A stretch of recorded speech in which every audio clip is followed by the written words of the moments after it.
Hello, and welcome to another episode in the Bosch Rexroth Compu-Spread training series. Today we are going to cover updating the display firmware on the Compu-Spread CS-660. Now let's jump in and get started. First, we will need to prepare the firmware files on a laptop or computer. These may be provided on a USB key or downloaded via a Dropbox link. If downloaded, ensure to extract any zipped files before transferring them.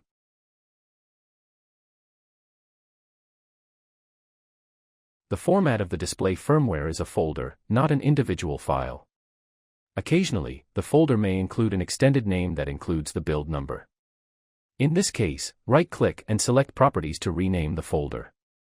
It must be named CS-660, no spaces. Insert a USB program key into your laptop or computer. The USB drive will be labeled PGM, and the part number is R987514065. Copy the CS-660 folder into the main folder on the program key.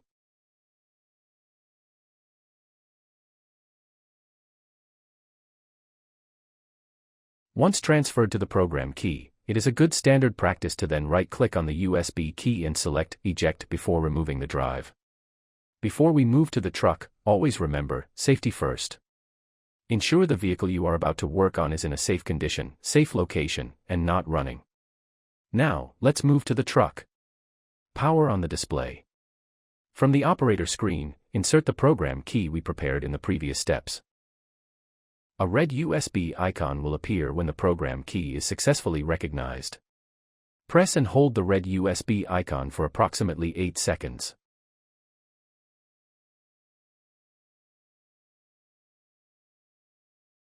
Once released, the display firmware update will begin. Once complete, a pop-up will appear instructing to reboot the system. Select OK. Cycle power to complete the upgrade. This concludes today's episode and thank you very much for watching.